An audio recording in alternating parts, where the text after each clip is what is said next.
Welcome, Horror Fam, to HHN 365, a Halloween Horror Nights podcast. My name is Mike, and I'm here with my co-host, Duff. Hey, guys.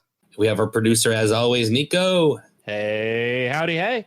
On tonight's show, we are going to wrap up the spooky season and talk about some of the new developments at HHN Lite over at Universal. Oh, did HHN 365 just endorse the use of HHN Lite over the other options? What are the other options? What were the other options? So some people are calling it like appetizer for HHN.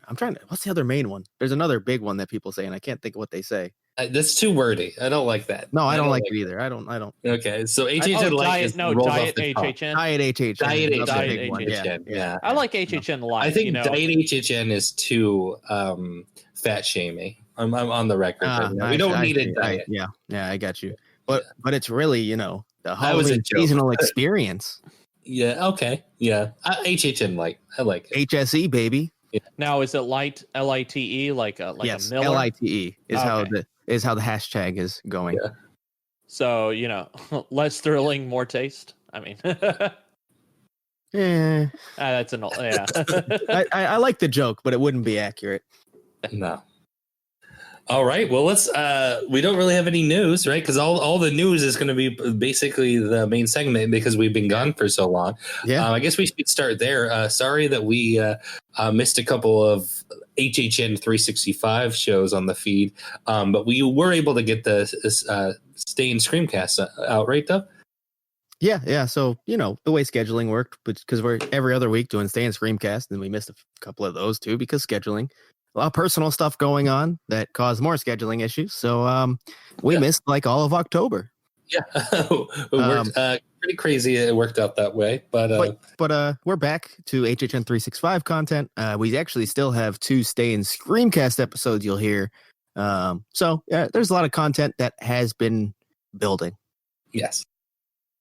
Well, let's hop right into it. So what are some of the biggest stories that we have missed while we were gone? I mean, Beetlejuice. Okay. Beetlejuice? Beetlejuice? All right. Yes. So let's hop in right into it. So there was rumblings, maybe like 2 weeks ago, 3 weeks ago? How long ago did this start? It really started a couple weeks before where people were like, oh, it might happen. At first, we heard nothing about it. We didn't think it was going to happen. We talked about it a lot together. We're like, no, they wouldn't do that. We haven't heard anything about it. And it's small rumblings.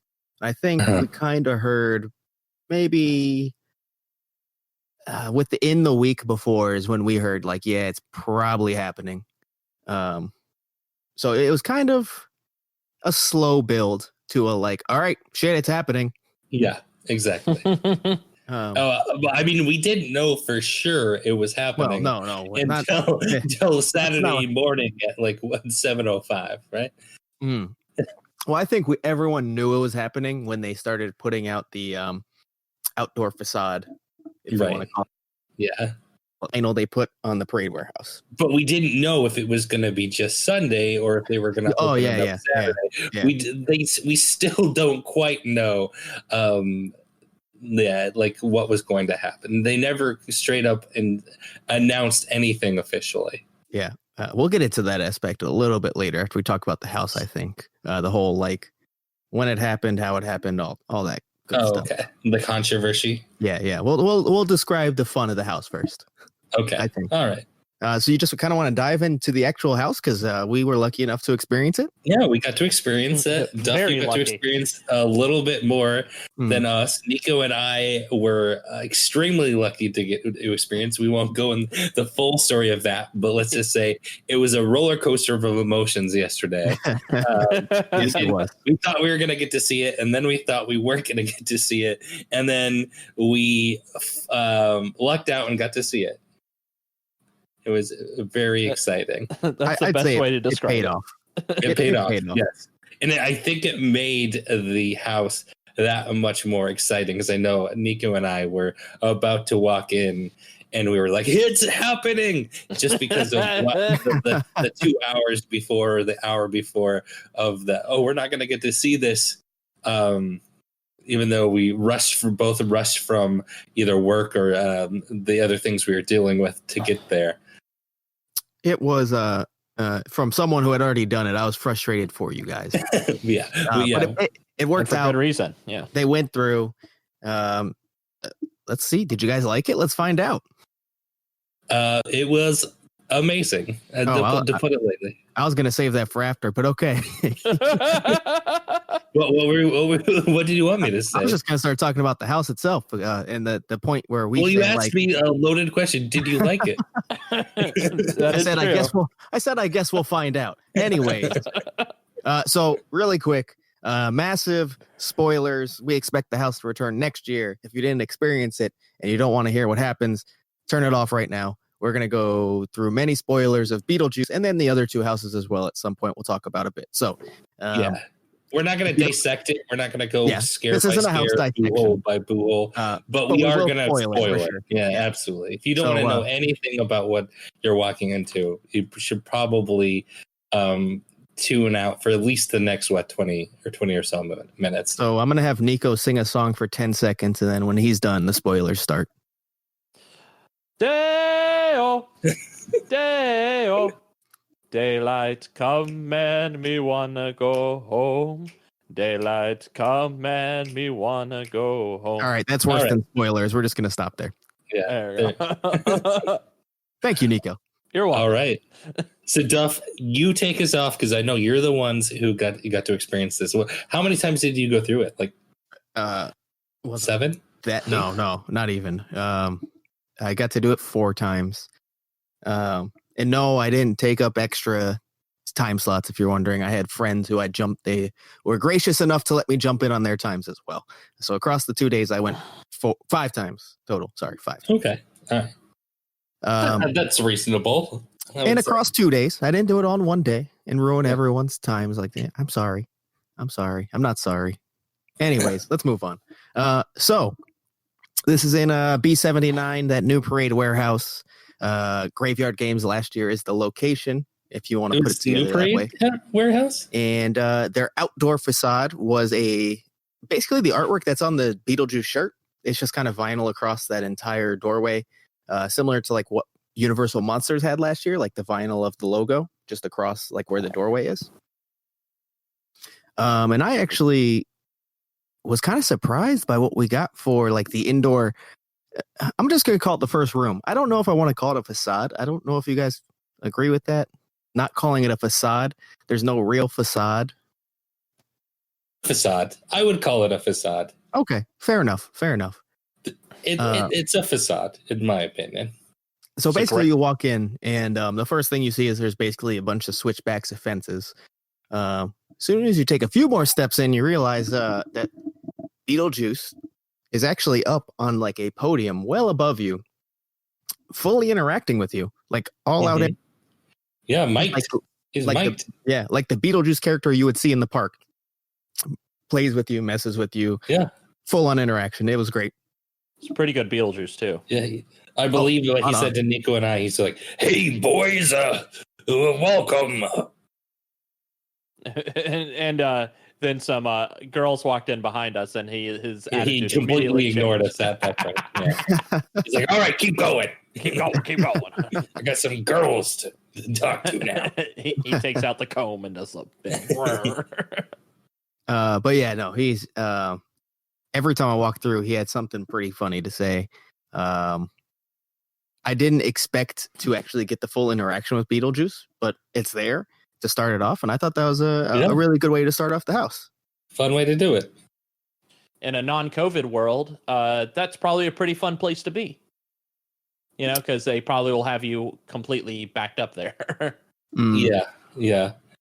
I like that how they did that too. That they could have put him. He was still there, and he still got to interact with you, but he was kind of above you. And he had a mask on, so he did have a mask on. He supports safety. Yeah. Beetlejuice can wear it. You can wear it. I'm just saying. Oh, we got it down here too in the afterlife. All right, take a drink for every bad Beetlejuice impression you hear tonight. Well, it's gonna happen. Yeah. Apologies. All right, and then we don't want to do a full house dissection here, so we're not going to go like room. No, because it's about to turn into that. I can tell. You might hear that in a few years. We'll see. So let's just kind of talk about certain things we liked about this house a lot. Like, Mike, what stood out to you about this house? In general, just the amount of detail and special effects and makeup they were able to do. They basically, I think we knew that they had a big task ahead of them to really nail this movie, and they did. They blew me away just by how much money and time and they invested into this. I thought it was going to be scaled back quite a bit.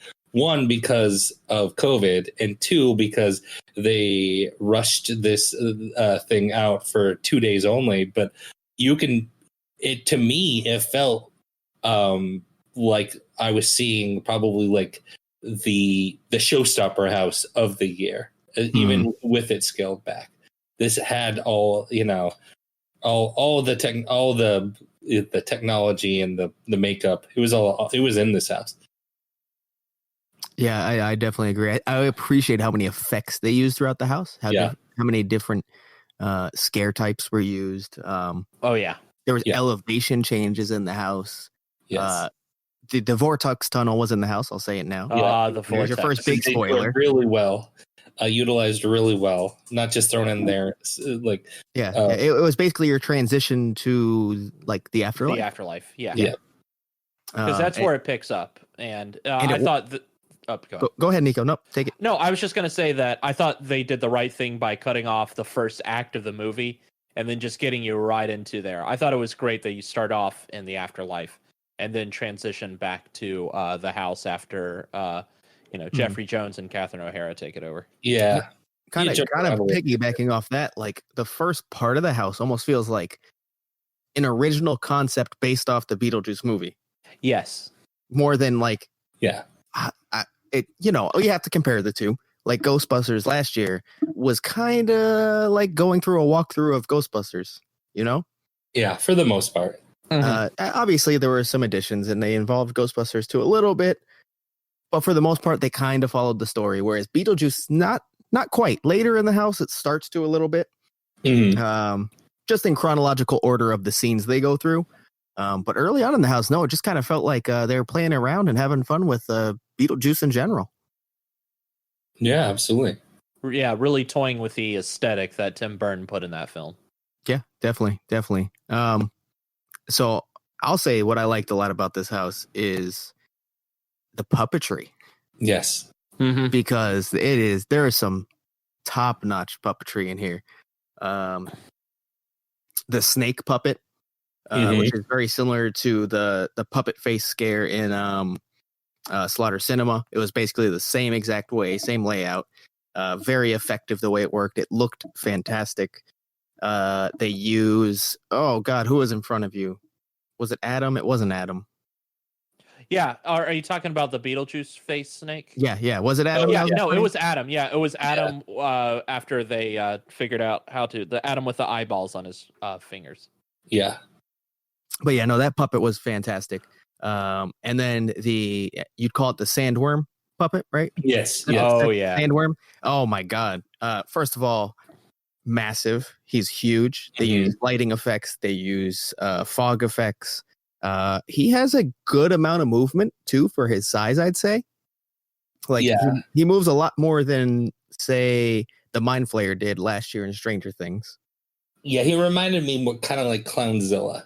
That's what it reminded me of. But even then, more movement, because Clownzilla was more just his whole body kind of moves, where the sandworm was more like his mouth really had some good movements in there, and his head kind of thrashed around a little bit. Very impressive. And then also just honestly, it impressed me because I didn't expect to like it much more than I like Ghostbusters, and the execution was like way better. Way better. That's how you try to take a movie that's more family friendly and integrate it into Horror Nights. Right. It had also like a classic like fun house feel. Like, so even if you aren't big into Beetlejuice, if you like, I know some of the houses that like Jack would do, or like some of the 3D houses from years past, kind of had that feel a little bit, but without obviously the 3D glasses. Yeah, no, definitely agree there. And then like the casting on, such short notice too, top notch. Like every Beetlejuice was great. Lydia was fantastic. Going back to the Beetlejuices, because I should say it is not only like did they not just work as looking like Beetlejuice, but how they acted was just so spot on. Mm-hmm. Their body language just matched it perfectly, and I was really impressed. Every single run through. Yeah, they were definitely all leading with the pelvis, which was great to see. Yeah, a lot of pelvic. Yeah, a lot of leading with the pelvis in that. And, but you're absolutely right. Everybody was spot on there. Even Otho, which was a pleasant surprise to me because he's such a fun character in the movie. It really wasn't a scare. It was just funny to just see him there in all white and act all scared. So it also seems like they took some of the feedback from the plexiglass in like Tooth Fairy and Brides, and they really tried to basically minimize it as much as possible. Like it's still in every boo hole, but they kind of cut it off at like the kind of the belly or chest even for a lot of them, and just so it really doesn't feel like they're like encapsulated in like this, jar, and they're still live actors in these boo holes where their bottom half of their body is open, and it makes it feel a lot more, gives more life to the house, in my opinion. Yeah, I agree. I think I want to say this house was least affected by the precautions for the pandemic. And I know I've heard a few people disagree with me and say it was like the worst, but I don't see how. I think all the scares still worked exactly as they will. This is set up where the boo holes they pop out slightly, they stay completely within the boo holes, and that's what it is. It's more about seeing the characters in the actual scare. And like the plexiglass didn't bother me at all in this house. No, not at all. You could see there was definitely some missing boo holes and a couple missing effects throughout the house. But for the most part, it's the same as it would have been without any of the plexiglass or anything like that. I would say the main room that was affected by it is the Deo scene, where they built it to have dancers kind of along the room while you're walking through it, and they were missing. That was the main room. You could see also that we'll talk about the Deo room in detail, because I think all of us really enjoyed that room and the execution they used. But to start off, there's no scare actors in the Deo room, but you can see it was either 2 or 4 turntables. Or you could where they were going to be. Yeah, like correct. So I think that room will become even better. But we all enjoyed it still, right? Yeah, it was still my favorite room. I honestly think just because of it, the way that they did it and the effects, the practical effects of it, without doing any spoilers, it was really cool. Yeah, I mean, it was good, but it was definitely severely hindered by COVID, and I could definitely see where people would have said to you, Duff, that they felt like it was there because things like that just stick out in your mind. Yeah. But for me, just that one room, really. That it was really just that one room for me. Yeah. Yeah. But but there also was some dead space that I felt throughout there. There was some dead space towards the end of the at the end of the afterlife scene, right before you transition back to the house. There's some weird dead space with like the football player scare there. And then there was some other dead space farther along in the house. And this also could be just because the pacing of the house, it started off like a fun house, and then it kind of went into paint by numbers. I know I'm transitioning now into like No, go some ahead. of the more negative things that like kind of stick out of my mind just to do there. Overall, very good, but I think it really was hurt by COVID, and I think this, in my opinion, and I think I said this to y'all after we left Brides at the end of the day, was like, yeah, I think Beetlejuice was hurt the most by COVID, but that's just my opinion. Yep. Yeah. That's fine. That's we could disagree on that. But I do want to go back to you brought up the football player scare. Yes. And I'm intrigued why you thought there was dead space, because it seemed to me, because you're talking about like you're looking straight ahead and it has like kind of that fun house mirror effect almost going on down the hall, right? Yeah, I guess that just didn't work for me. Yeah, understand. I think that's to draw you in. So you're trying to look at that and see, because it almost tries to draw you in like something's going to happen there. And then the second you're staring dead at it, on your left, the football player pops out. So I think that's more of a looky here kind of thing than an actual dead space. Okay, yeah. And if it didn't fully work for you, that's fine. But I don't think that's going to change. I think that's exactly what it's supposed to do. In a non-COVID world, it probably could be executed better just because the player would be able to get into your face. Yeah, he's one of the few ones who like he has like a full open hallway rather than just like a boo hole. So he probably would get closer to you. Whereas most of the scare actors, I don't think will.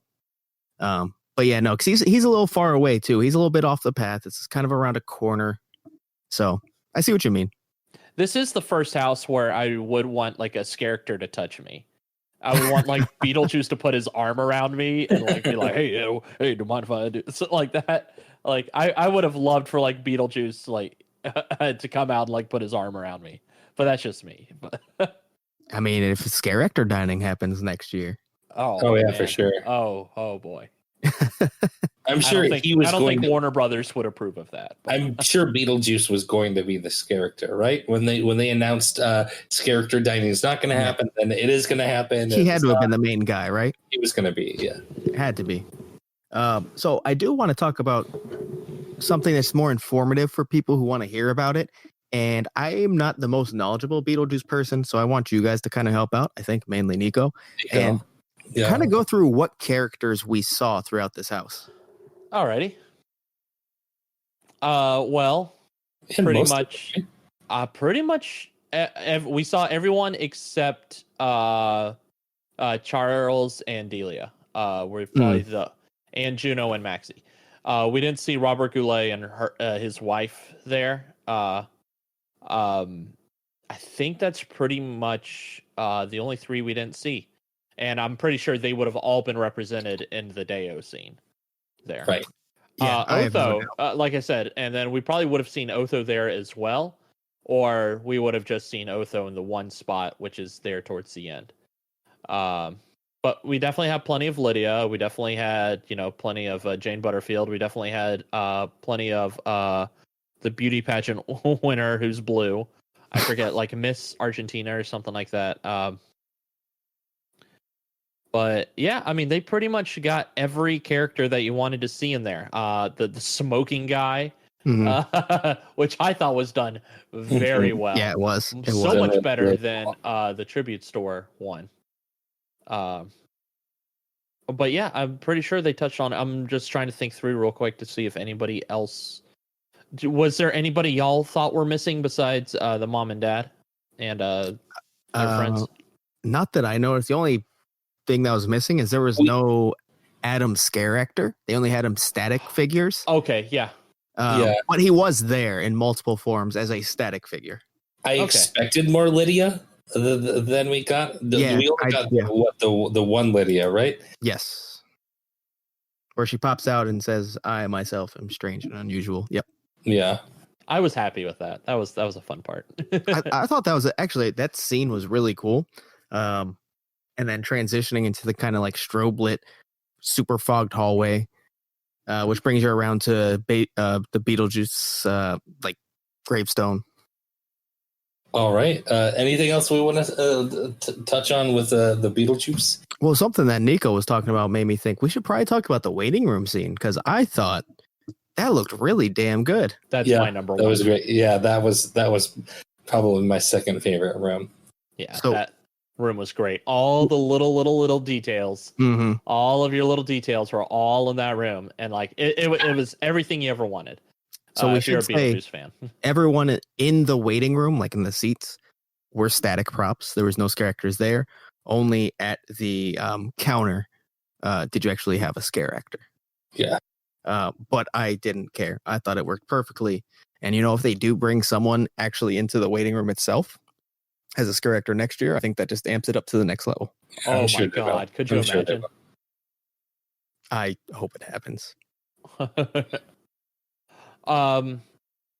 It was cool to see. There was a good subversion of going to the House of Sin that they try to attract Beetlejuice to when he has all the spikes, and instead he comes out next to you instead of popping up top. I thought that was fun. Yeah. And then instead of girls, it says ghouls, I think, right? It doesn't say ghouls. I think it was ghouls. Yeah. I think so. Make ghosts, ghouls, something like that. But it wasn't girls, again, just like they avoided doing that in the tribute store. But then you do see the content of that as soon as you walk through the door.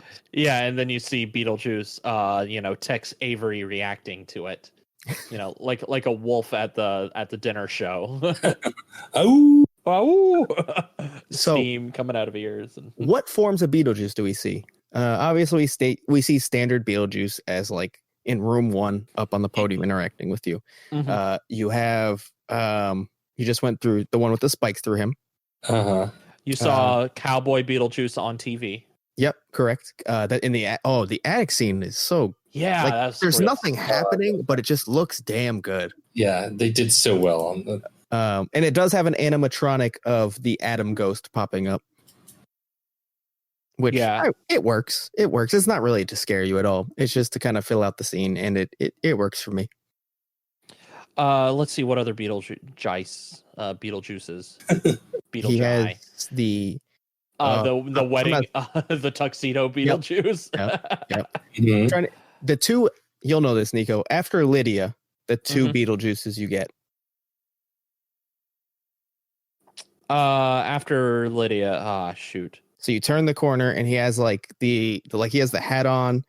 I think that's like Bioexorcist Beetlejuice there. Okay, yep. And then you have the one that busts out the door with like the overalls. Yeah, I think that's the Beetlejuice you pretty much see from all the. Like when you think of Beetlejuice, that's pretty much the Beetlejuice you think of. And then we see him again at the end. Sometimes we see him with the jacket, sometimes we don't. They used a little bit of the animated series Beetlejuice in with it, because Beetlejuice is only in that movie for about 15 minutes. If you think about it, but half of this house was what featured actual Beetlejuice, and if we include him as the snakehead, then that's how he shows up as well. But yeah, if you love Beetlejuice, the character, then you will love this house, especially if they get the same level of character that they did this year. So is there anything else you guys want to specifically call out before we kind of go on to more detailed things? No, I don't think so. I'm good. All right, cool. So I thought it would be fun if we, just like the other two houses, real quick, just give it a rating. Including, not limiting it because of the restrictions, but including those in your rating. Out of 10, what do we got for Beetlejuice? Nico. That's gonna sound weird. Me doing that. All right. Well, the positives definitely outweigh the negatives in this house, and I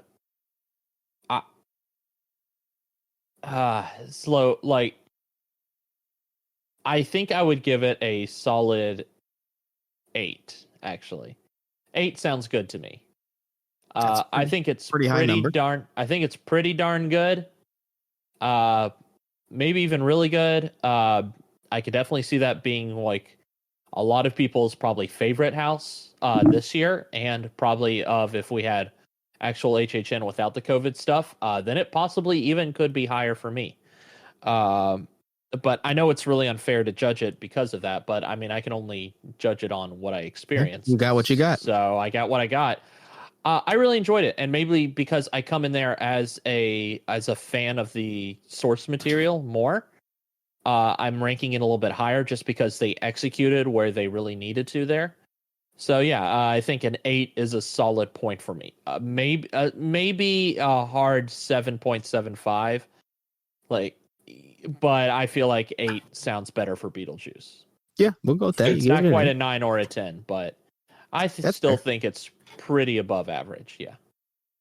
Mike? Yeah, I would say I'd give it a good solid 8.5, almost a 9. Wow. I would say that probably we never did a full hype list because it was canceled before we could. But I would say that was on my lower end of the houses I was looking forward to. And of the 3 that we got, it was definitely my favorite. If I had to kind of speculate, I would say it would probably would be top 3 at least. We got to see a teaser of the puppet theater, and I think that one, just from what we got to see, I think would be really high up there. But from the actual 3 that we got to 3.25, counting the puppet theater, I think it's probably my favorite. Okay, yeah, that's a pretty high number too, especially for the restrictions. I'd probably give it about a 7.5, 7. Help me decide. I'll say 7.25 to make my life easier. I thought it was a lot of fun. Like, as far as a fun house goes, this is really high up there. It hits all the marks it has to. The sound design is amazing and just kind of makes you excited throughout it. You like want to dance throughout this house. Yes. I was dancing my way through it. Nico can attest to it. Yeah, he was. We both were. It's just one of those houses that you're like, damn, that's a lot of fun. I did say out of the 3 houses we saw, this was the least impacted by the precautions necessary. But it still was impacted. And I think once we finally get everything filled in completely, once the plexiglass is gone, assuming this happens, of course, this could get quite a decent bump.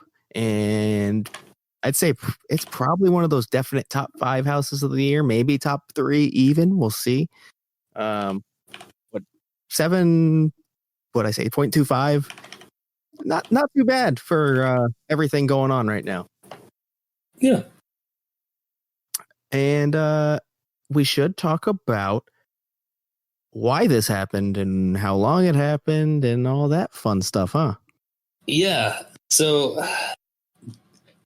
let's talk about some of the theories, I guess. Yeah. So the biggest theory is that basically Warner Brothers told them that if they don't open it for, I think the thing is they said at least a day, that the contract would be void and they couldn't use the property next year.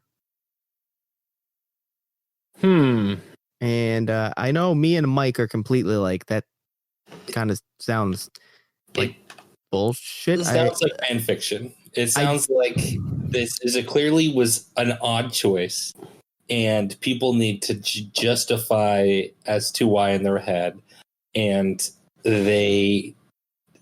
this is the thing that they came that was took life and kind of took off. It doesn't necessarily ring true to me. And I'm not going to completely say like it's a lie, but at the very least, I'd say it's like kind of misinformation. Maybe there was some sort of contract stipulation in some way that this worked out, but there's no way it's simply Warner Brothers, the company who was already getting cold feet about having the house at the event, said, no, actually, you need to open the house or you can't have it next year. Yeah. It just seems very off. It does seem like Hollywoody though, because Hollywood has these weird contracts where it's like if you got to use it or you lose it kind of thing. And it could have been like some wording or some compromise between the lawyers in that case. We've seen this time and time again where they would have to do something like for a limited time, or a contract was signed that you have to execute on your product, or things get rescinded this way, or there's like penalties or stuff involved, or you lose access to having there. Like there could have been a possibility that Universal could have lost their exclusivity rights to the Beetlejuice property, especially since this was a big year for Beetlejuice, and with the musical and the rumored sequel that kind of got shot down there. They could have been shopping it around to maybe even like Warner Brothers doing their own pop-up Beetlejuice thing. I mean, this is just me purely speculating here. So go ahead. I like I said, I don't think it's true, but I mean, it does sound similar to many of these crazy Hollywood contracts. So you're thinking there's like a sequel clause that like the only way that there was something written in the contract that says like, yes, you can use this again in the future as long as it's a sequel or something like that. Like, yeah, as long as it got used this year, you can continue to use the property. Like it has to be used by this time. That's what I'm kind of inferring from there, especially since it took place on the last two, what would have been the last two operating days of regular HHN would have been those two houses. But see, the thing is, still, even in there, I get what you're saying. Contracts have weird stipulations in them. But we're talking about a company who kind of didn't already want them to have the house at the full event. Right. And would go to the point where they are forcing them to go through with opening it suddenly. My way to shoot this down is if this was something that was there, and when they decided to do this HHN Lite, why wasn't Beetlejuice opened more? If you're going to do it, you're going to try to draw people to this event, and you have to use Beetlejuice. Why limit it to the very last minute, unadvertised? You utilize the property to try to draw people into your park. Like if your hand is being forced by Warner Brothers to do it anyway, then you go ahead and you do it and you make a big deal of it. It doesn't. So there is a rebuttal to this, and it's even less believable to me. And that's that Universal literally found out like 2 weeks before, like they're saying Warner Brothers contacted them and like, hey, a reminder, you have to use it.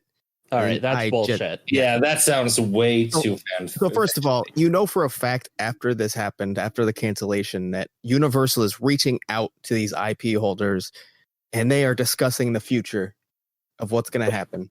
Right. What's happening this year and then what's going to happen next year if they can continue to use it, all that stuff, right? There's no way Universal finds out because some guy at Warner Brothers calls them up and says, hey, you got to use it just to let you know. No. I think Mike's theory is probably the one that holds the most water, to be completely honest. Which we haven't mentioned yet. Yeah, I know. I'm getting the audience ready for it because I think it's really good. Go for it, Mike. Shoot it. Let's go. So I have a theory that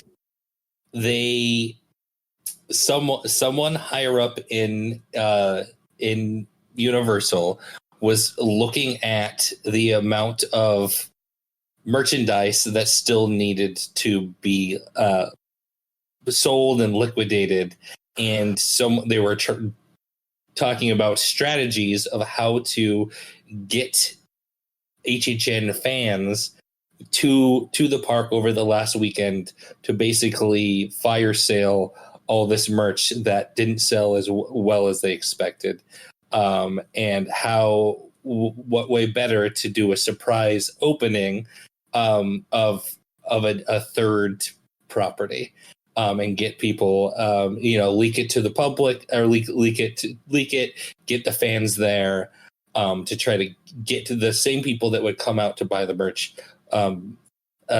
make sure that they're there to buy it. I like it. I think it's more plausible for sure. And if that's their intention, it worked because by 6 o'clock, when me and Mike made our tribute store pilgrimage, it was it was desolate. It was, yes, not of people, of merchandise. I bought. Yeah, we got what we needed. Yeah, we got what we needed. But yeah, it was very barren in there at that point. So hey, if that's what they did, it worked out for them. Yeah, but it's just so insane that they would do that, and that could explain why it was only open for 8 hours on both those days, while the parks were open much later than that. Because they thought they could try to get it with the minimum amount possible. So like, okay, we bring them in for 8 hours, or like they bring in like two sets for 8 hours. But why paint the outside of it? Was it? It wasn't. It was a paint. It was like a latex. Vinyl. Yeah. Oh, it's a vinyl. Okay. Yeah, they threw that up. They'll be able to. Yeah. Okay, so that's a lot cheaper. I mean, I thought it was paint. So No. All right. Well, never mind on that one. Yeah, that's just like they could reuse. They probably took that right back off and put it back into the shop because that thing's gonna fade. Yeah, it's coming. They aren't leaving it up. There's no way they're leaving it up. It's probably already down. It also kind of feels just like, when you have a big company as big as Universal, and we've seen it before where like marketing isn't quite sure of what, creative is doing, and they're all just kind of on different pages, and there are a bunch of different people. I feel like COVID makes this like 5-10 times worse that we've seen with HHN Lite other times. This just kind of feels like that, where they like there was someone was looking at the numbers somewhere, and they're like, we need to do something about something. I suspect merchandise sales. And someone said, what way can we do? What are we gonna do?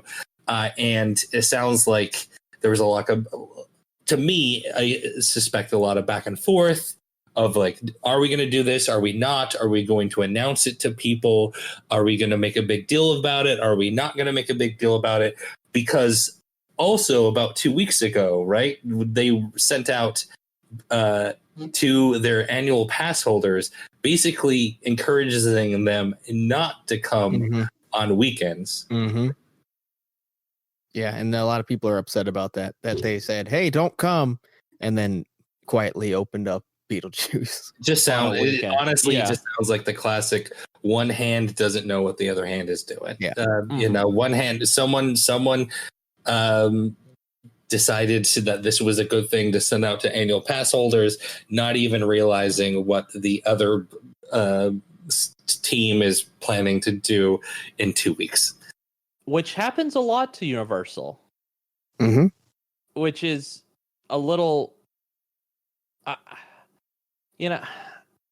this kind of goes back into some of the issues that we had at the beginning of all of these, like, HHN Lite was happening. It's going to be virtual queue only. You can only get this, and then it's like, oh no, you can have standby like there.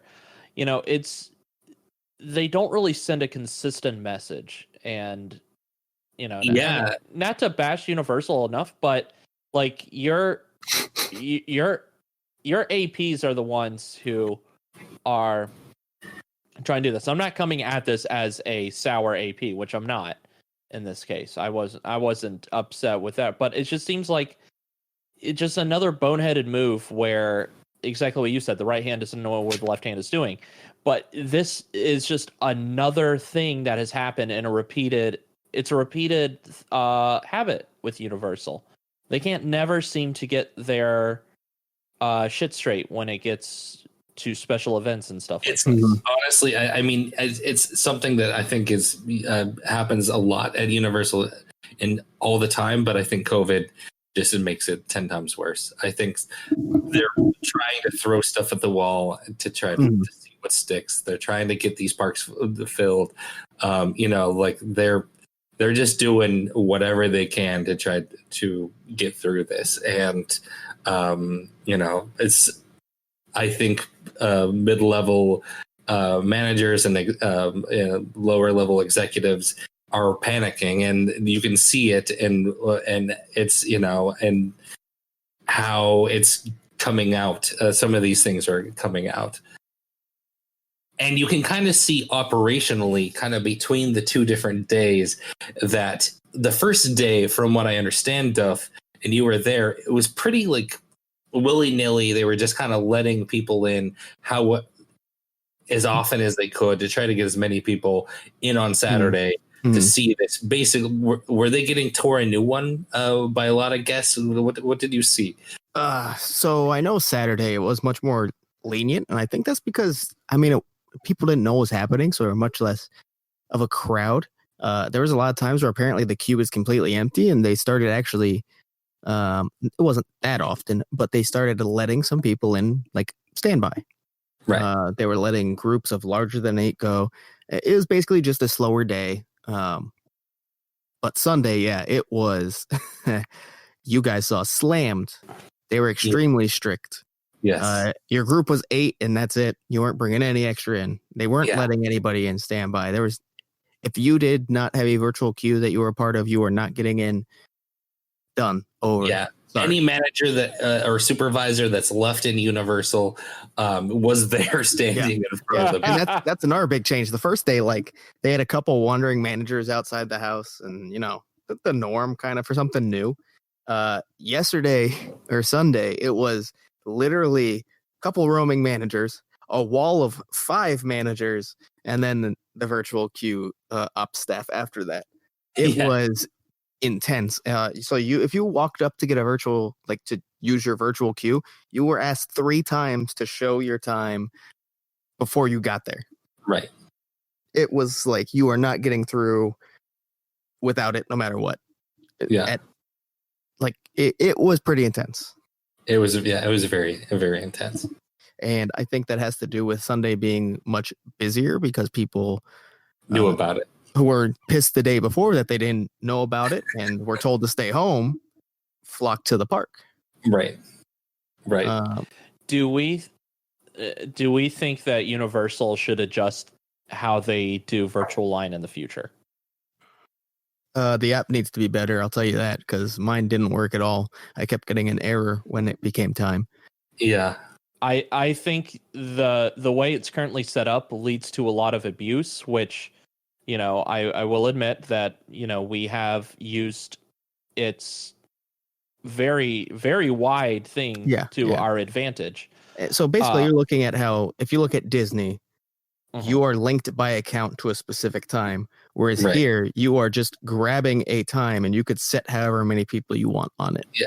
So a lot of people figured that out and did what we did, at least for the first day, and just grab how many people are in our party, plus maybe like 1 or 2 more, just in case somebody wants to join.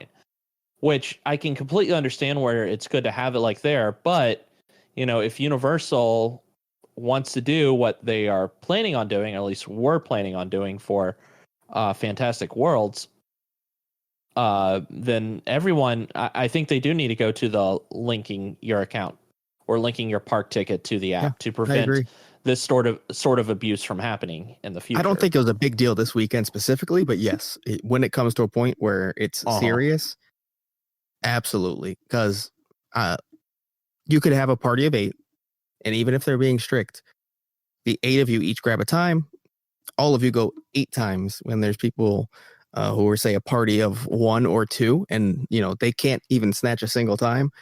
It sucks, man. I get it. It's horrible. And you can put blame on the people who do that all you want, but at the end of the day, it's Universal's system that's the problem. Yeah. Not the people grabbing the times. I mean, it almost ruined our day. For different reasons, but and we still, after that happened, which we're not going to call anybody out, but we were basically thought we had times, and then from friends of friends, and we didn't have those times from friends of friends because they got impatient for us to arrive. Once we realized that was happening, we were basically just stuck to looking at the app and like, oh well, there's nothing there. Yeah, I think Universal really needs to take a look at if they want to continue to implement this virtual queue and do virtual line at its attractions, especially for its more popular attractions, then it really needs to see how to reduce the abuse. Because right now the system is way too loose, and people like me are going to abuse it. The answer is very simple. Yeah. You lock it by account per person. So if you're making a party for 8 people, guess what? Those 8 people are all linked to the one pass, so they cannot make another one.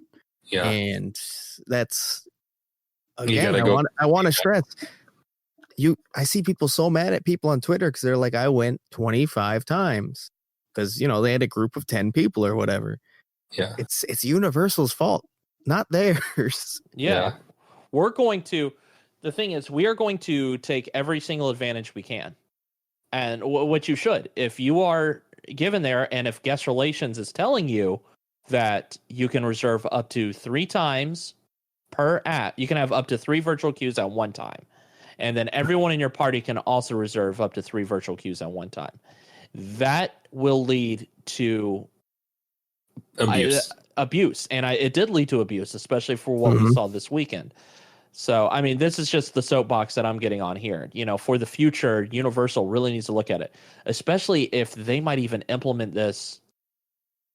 They might even implement this next year for like really popular houses or like Friday and Saturday nights in October. They might need to implement something like this. Depending on, the climate of the virus. Exactly. It could be that's how you do houses in general, Who knows? But they need to figure it out. And if they don't have a better app by next year, it could be a problem, a big problem. Hopefully we'll find out by the end of the week if COVID's going to be better by next year or not. Hopefully. So let's kind of talk more about HHN. I guess we're officially calling it Lite on HHN 365 now. In general, kind of a wrap up of it. First, we should probably talk about the other 2 houses a bit because we did talk about their opening weekend. You heard our opinions then. Did either of your opinions change at all? Not really. I think Tooth Fairy got a little bit more intense. I think I think it kind of found its footing for the most part. Same with Brides. I think we went to those first couple initial days and they got better from there for sure. Yeah, Brides is definitely still my favorite. Beetlejuice is really good, but yeah, for me it was Bride, Beetlejuice, Tooth Fairy. Tooth Fairy, while still being good, it, like I said, my opinions on them really didn't change much. If anything, Brides got better. I think they both got better. It's like a normal HHN. The first weekend is usually I don't want to say the worst weekend, but the scare actors don't fully have a feel for that specific role yet. And you can see when they really start feeling it and getting used to it as the weeks progress. So, of course, like any other year, they got better. I think Tooth Fairy probably got a little bit more of a bump for me than Bride did throughout the course of the season, I guess we'll call it. But otherwise, it's about the same. I think at the end of the day, Bride stayed a bit above. And actually, Nico, you said yours. So you want to just kind of knock out your top 3? What were they? Oh, I think I just said it. Yeah. Oh, you said it. Yeah. Just me and Mike at this point. Yeah. Mine is Beetlejuice 1, Bride 2, and Tooth Fairy 3. And I think I'm in line. Oh, see, this is really hard. For me, Bride is number 1.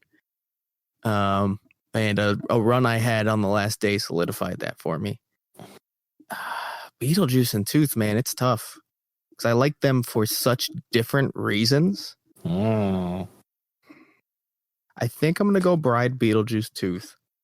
Yeah, and still say I think out of all of them, I think Tooth has the most potential to get better, and potentially, I don't know if it would happen, potentially jump the other 2 because I think its ceiling is so extremely high for me, and it was so heavily neutered by the precautions that you were getting half the house it would have been. Oh, for sure, yeah. But at the current rate, I'm going to say Bride, Beetlejuice, Tooth. Do y'all want to hear what falls in my top 13?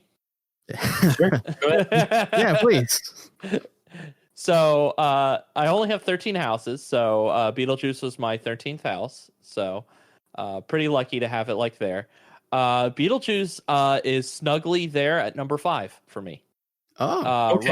Right behind Bride. The top 3 is still Uni Monsters, Yeti, Graveyard Games, which I don't know if it was Graveyard Games then Bride. I guess I was thinking about it a little bit more. I can't remember what I said initially with Bride. But what does Bride your heart has say right now? Bride has settled in at 4, but yeah, it goes Beetlejuice, Bride, Graveyard Games. So from the bottom, Clowns, Stranger Things, Nine Gales, 1001 Corpses, and then number 9 is Tooth Fairy for me. How many corpses were there? 1001. Oh, okay. Good to know. Were you the additional course? You didn't make it out that one day you were trying to run? You like tripped. Oh yeah, that's right. I tripped and I fell. Oh wait, that's 1,000 court. God damn it! I just realized what I said. Fuck me. There's room for one more, I guess. There's room for 1,001. Oh god. Oh, I fucked that up. Oh well, but Tooth Fairy's at number 9, right behind Ghostbusters for me. I mean, there you go. His top 13. There you go. Anything. The event as a whole, food, merch. How did you feel about this as a little mini kind of Horror Nights? I think it did the job. I'm glad we got it. We weren't expecting to get it. I would have liked to, obviously get the whole event, but it was a good for what was going on in 2020. I think it was great. Yeah, I agree. I'm happy I got the houses I got. Yeah. Did I need a third? No, but I enjoyed going through it regardless. The merch was badass this year. They had so many cool designs. The food was pretty solid as far as HHN style food goes. They brought back pizza fries at Louie's, and Twisted Tater Dog was a really cool addition. Skeleton Bar was a really fun little kind of walk through bar, quick service kind of location. Yeah, that was actually nice. The food there was. If you want to talk about that a little, we were going to make a whole episode, but that never happened. The food was really fucking good at Skeleton Bar. The food was good. They had the jacked up mac, which was like a vegan kind of macaroni salad. Oh yeah, I guess I think that was my wife's favorite. Yeah, the jackfruit pizza. So the vegan items were really the star for me this year. The circus peanut, the most hated drink to ever be released at any theme park anywhere. That'll always stay in my mind. Yeah, I don't know. People have forgotten the weird candy corn thing from last year. No, people actually like that. They do? Yeah, that was terrible, man. Remember? They have it this year, and I had to throw it out before we went into the game. It's terrible, but they have it back this year, and people actually like it. Yeah, crazy, right? But no, that's horrible. Yeah, but everybody hated circus peanut, so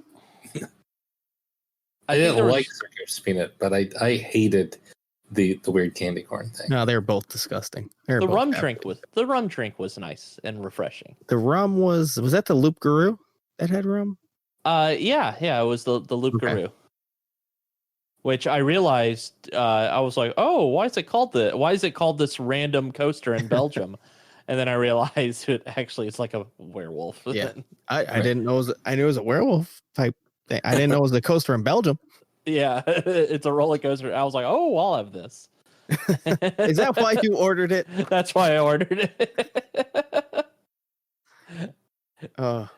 You're nerdy and I love it. Little things like that I like. I like stuff like that. I think we skipped over something earlier.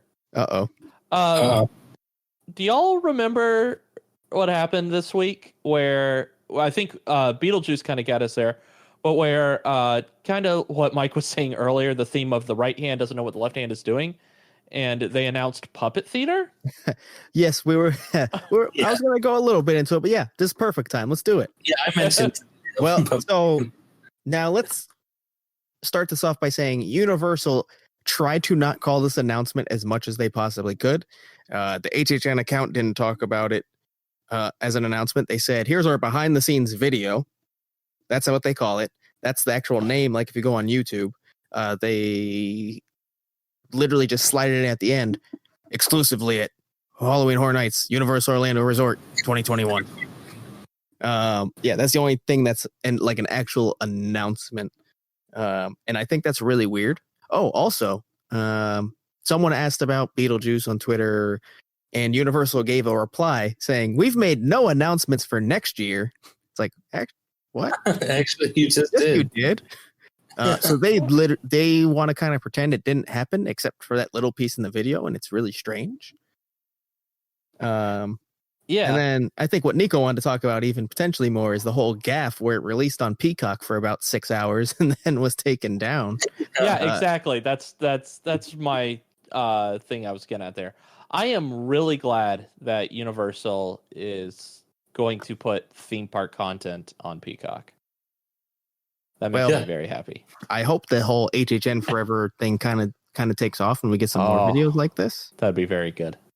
That'd be very exciting. If we could get an Art of the Scare, like version 2, please and thank you. Yeah. Every year, I hope we get something like Art of the Scare. Just do that. That's free advertising. That's all they have to do, and then people will love it, and people would sign up. Think how many people would sign up for Peacock. Like, how many HHN fans that probably don't have Peacock right now that would sign up for it if there was yearly HHN content on there. Mm-hmm. Oh, I'm really realizing we haven't made an episode since. Hey guys, first a house announcement for HHN 30 next year. Puppet Theater, captive audience. Thing. Okay, carry on, Nico. Well, no, that's accurate of how it got released. So, but yeah, I'm just excited. We're gonna see more stuff on Peacock. You know, that's what we need. We need more streaming services that will actually do well instead of just Quibbies and CISOs that fall apart. R.I.P. Quibi. Oh, you must be devastated, Mike. Have we talked about my Quibi obsession? No, I don't think we have. The girl with the golden arm. Yeah, it's like almost like a train wreck obsession with Quibi, like that I just can't look away of how terrible Quibi was. Yeah. So, hey, if any of you are huge Quibi fans and you actually need someone else to talk to who watched Quibi, I'm pretty sure Mike watched every piece of content they have.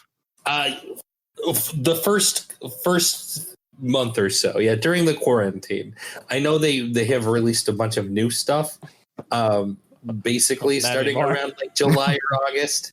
But I have not seen that. I no longer have Quibi. But during the free trial period, where it was like 3 months of free Quibi, yes, I basically watched almost anything. What was your top Quib? Top Quibi? Yeah, I gotta go with the Agua Donkeys. That was a good. What now? Agua, like water donkeys? Yeah, it's called the Agua Donkeys. Huh. So why did they? Never mind. Why did it fail? Why did it fail? The 50 States of Fright was fucking terrible. I was gonna say I wanted to see it. A horror series about like each state, like one horror. It was like an episode for each state. Is how they did it, right?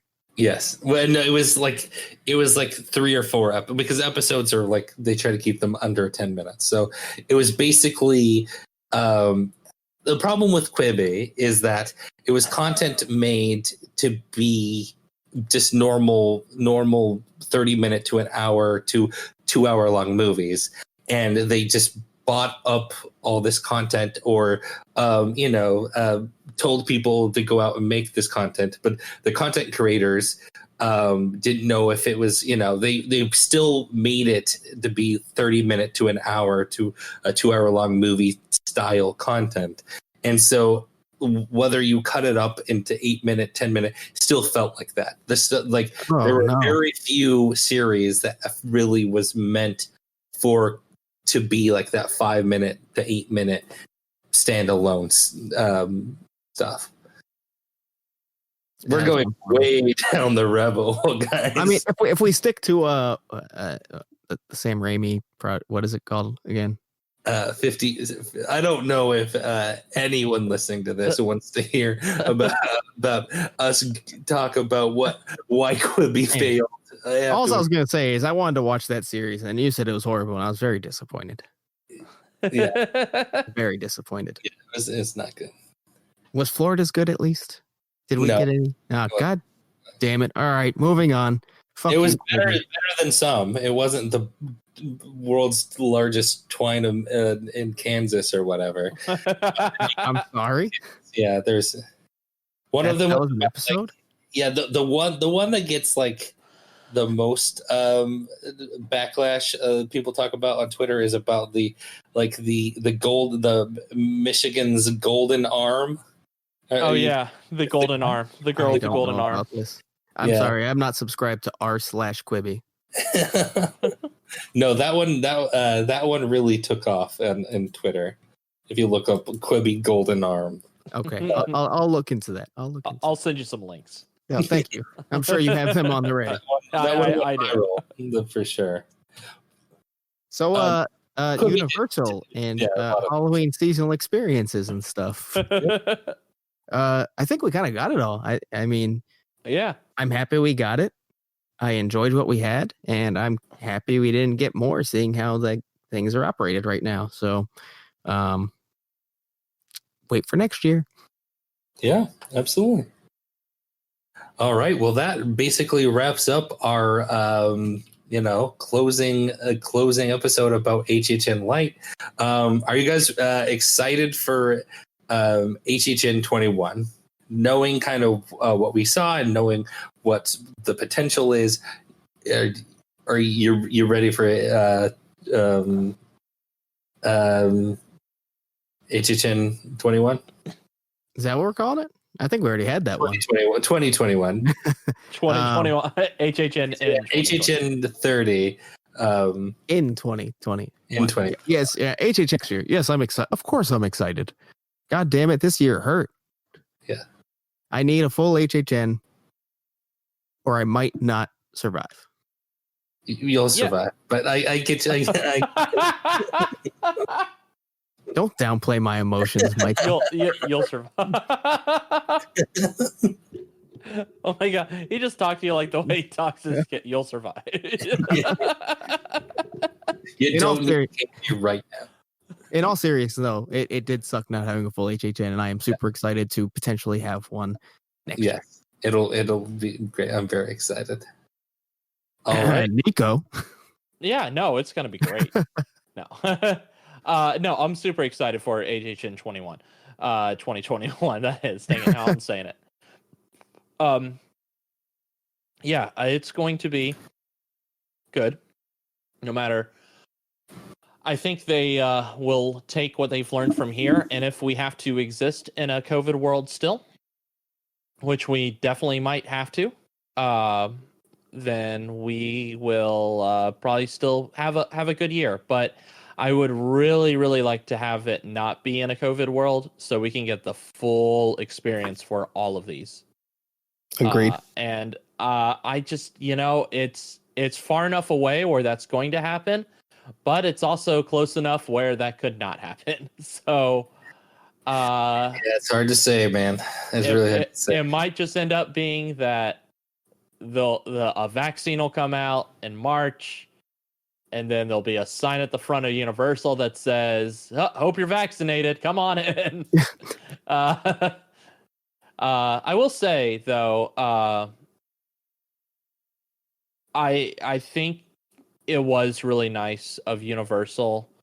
Thank you, Daddy Corporation, for allowing us to see some of these houses this year, to kind of hold off those that really look forward to it every year. Like, this is still new for me, so I guess it wasn't that big of a deal. But I mean, to you two guys, I'm really glad it happened, because I knew y'all were really down the day when everything fell apart. I remember that day vividly, like how sad you guys were that day. And I'm really glad y'all got to experience something, and I'm glad all of the great people we met out there, because I was after our HHN at home stream, so we met some great people, some fans of ours. Want to say hi to everyone that we met, and it was good to see all of you, and I can't wait to experience a full HHN with all of you next year.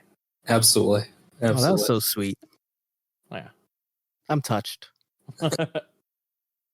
In a good way, not the I understand. Anyways, not in take the us away, Beetlejuice Mike. way. Let's get out of here real quick. All right. Joe Biden is texting me. We will be back next week with some content.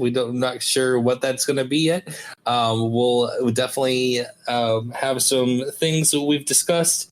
We just got to put the pedal to the metal and get some of that stuff out for you. But yeah, we'll see you next week, and we'll see you in the streets.